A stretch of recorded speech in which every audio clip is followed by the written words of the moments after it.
നമ്മുടെ ജീവിതത്തിലെ ഏറ്റവും വാല്യുബിൾ ആയിട്ടുള്ളൊരു കാര്യമാണ് പൈസ, അല്ലേ? പൈസയൊന്നും അല്ല വലുത്, സ്നേഹമാണെന്നൊക്കെ പറയുന്നവരൊക്കെ ഉണ്ടാവും. അതൊക്കെ അവിടെ ഇരിക്കട്ടെ. എന്താണെങ്കിലും പൈസയ്ക്ക് പൈസ തന്നെ വേണം.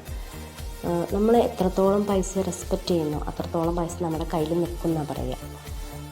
നമ്മൾ ഇപ്പോൾ എനിക്കതിൻ്റെ ആവശ്യമില്ല എന്ന് പറഞ്ഞു കഴിഞ്ഞാൽ എന്നെ അവന് ആവശ്യമില്ലല്ലോ, അതുകൊണ്ട് തന്നെ ഞാൻ ഇറങ്ങിപ്പോട്ടെ ഇവിടുന്ന് എന്ന് ചിന്തിക്കും. എനിക്ക് തോന്നിയിട്ടുള്ള ഒരു കാര്യം എന്താണെന്ന് വെച്ചാൽ, ഈ പൈസ ഉള്ള ആൾക്ക്, അതായത് കയ്യിൽ ഇഷ്ടംപോലെ പൈസ ഉള്ള ആൾക്കാണ് കുറച്ചധികം പിശുക്കും, അതുപോലെ തന്നെ കുറച്ച് സേവിങ്സൊക്കെ കുറച്ച് കൂടും.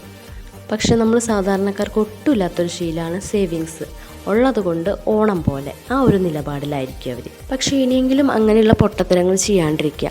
നമുക്ക് കാശ് കിട്ടുമ്പോൾ അതിൻ്റെ പകുതി വേണ്ട, അതിൻ്റെ കാൽ ഭാഗമെങ്കിലും നമുക്ക് വേണ്ടിയിട്ട് മാറ്റി വയ്ക്കുക. കാരണം നാളെ നമുക്കൊരാവശ്യം വന്നു കഴിഞ്ഞാൽ ആരും ഉണ്ടാവില്ല എന്നുള്ള കാര്യം 100% ഉറപ്പാണ്. ആ ഉറപ്പ് വെച്ചിട്ടാണ് ഈ പോണത്. എന്നിട്ടും നമുക്ക് വേണ്ടി അത് മാറ്റി വയ്ക്കുന്നില്ല എന്ന് പറഞ്ഞാൽ നമ്മുടെ പൊട്ടത്തരല്ലേ അത്? പറയാൻ എളുപ്പമാണ്, പക്ഷെ അത് പ്രാവർത്തികമാക്കാൻ കുറച്ച് പ്രയാസമാണെന്ന് എനിക്കറിയാം. കാരണം നമ്മൾ സാധാരണക്കാർ വളരെയധികം പ്രയാസങ്ങളിലൂടെ പോകുന്നവരായിരിക്കും. പല ബുദ്ധിമുട്ടുകളും നമുക്കുണ്ടാവും. പക്ഷേ എങ്കിലും അതിൽ ചെറിയൊരു കുഞ്ഞ് എമൗണ്ട് ആണെങ്കിലും എടുത്തു വെച്ചാൽ അത് നാളെ നമുക്ക് തീർച്ചയായിട്ടും ഉപകരിക്കുന്നതാണ്. നാളെ നമുക്ക് ഒരാളെ ഹെൽപ്പ് ചെയ്യണമെങ്കിൽ പോലും നമ്മുടെ കയ്യിൽ എന്തെങ്കിലും ഒന്ന് വേണ്ടേ? എന്നാലേ നമുക്ക് ഹെൽപ്പ് ചെയ്യാൻ പറ്റുള്ളൂ. ഹെൽപ്പ് ചെയ്യണം എന്നുള്ളൊരു മനസ്സുണ്ടായതുകൊണ്ട് മാത്രം കാര്യമില്ലല്ലോ. അപ്പോൾ ഇന്ന് തന്നെ കുഞ്ഞൊരു എമൗണ്ട് സേവിങ്സ് ആയിട്ട് തുടങ്ങുക.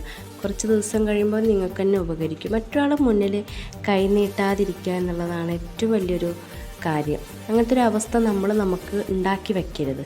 ജോലിക്ക് ഇറങ്ങുമ്പോൾ തന്നെ നമ്മുടെ മനസ്സിലൊരു പ്ലാനിങ് വേണം. ഇത്ര കാശ് ഇന്നതിന് ചിലവാക്കണം, ഇത്ര കാശ് സേവിങ്സ്. അങ്ങനെ തുടക്കം മുതലേ അത് ശ്രദ്ധിച്ചാൽ അത് വലിയ പ്രശ്നങ്ങളില്ലാണ്ട് പോകും. ഇനിയിപ്പോൾ ഇത്രയും ആയി, ഇനിയിപ്പോൾ എന്ത് സേവിങ്സ്, അങ്ങനെ ചിന്തിക്കരുത്. എങ്ങനെ ആയാലും എത്ര കാലങ്ങൾ കഴിഞ്ഞാലും ഇപ്പോൾ ഇന്ന് തന്നെ തുടങ്ങിയാൽ അത്രയും നല്ലത്. അപ്പോൾ അങ്ങനെ സേവിങ്സിന് പ്രത്യേകിച്ച് ടൈമും കാര്യങ്ങളൊന്നുമില്ല, നമ്മൾ ശ്രദ്ധിക്കുന്നിടത്താണ് എല്ലാം.